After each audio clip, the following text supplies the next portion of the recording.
এই 7 দিন আল্লাহ তাআলা কোন সময় কি বানাইছেন জানতে মন চায় না? খালাকাল্লাহু তুরবাতা ইয়াউমাস সাবতি, আল্লাহ তাআলা শনিবারে বানিয়েছেন মাটি।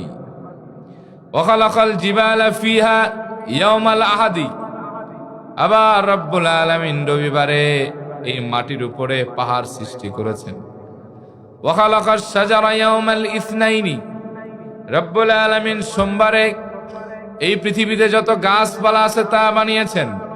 ওয়া খালাকাল মাকরুহা ইয়াউমাস সুলুসাই, আল্লাহ পাক যত অমঙ্গল অপছন্দনীয় জিনিস সব বানিয়েছেন মঙ্গলবার।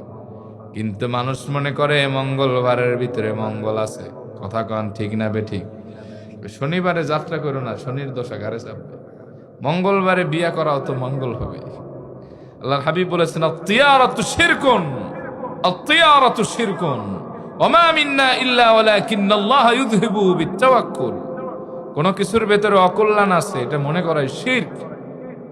আল্লাহর হাবিব বলেন আমাদের মাঝে মাঝে মাঝে নানান বাজে চিন্তা আসতে পারে, তবে রব্বুল আলামিনের উপরে কোনো ব্যক্তি যদি তাওয়াক্কুল করে, তাওয়াক্কুল প্রগাঢ় হলে আল্লাহ বাজে চিন্তাটাও দূর করে দেয়।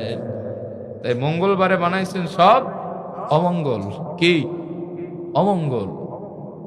এরপর আল্লাহর হাবিব বলেন ওয়া খালাকান নূরা ইয়াউমাল আরবিআই, বুধবারে বানাইছেন আল্লাহ তাআলা এই পৃথিবীতে যত আলো দেখতেছেন এই সব আলো আল্লাহ তাআলা বানিয়েছেন বুধবারে। ওয়াবাসসা ফীহা আদ-দাওয়াব ইয়াউমাল খামিসি, আল্লাহ তাআলা বৃহস্পতিবারে এই পৃথিবীতে যত প্রাণী জগৎ আছে এগুলো সব ছড়িয়ে ছিটিয়ে দিয়েছেন। ওয়া খালাকা আদম আলাইহিস সালাম ইয়াউমাল জুমআতি বাদাল আসরি, আর রব্বুল আলামিন জুমার দিন আসরের নামাজের পরে সাইয়েদানা আদম রে বানিয়েছেন। সুবহানাল্লাহ পড়েন। এবার বলেন মাটি বানাইছে কোন দিনে? মনে থাকবে? পাহাড় বানাইছেন, গাছ মাকরুহা বা অমঙ্গল বানাইছেন কোন দিনে? মনে থাকবে? আলো বানাইছেন কোন দিনে? বৃহস্পতিবার। যেন কি বানাইছেন?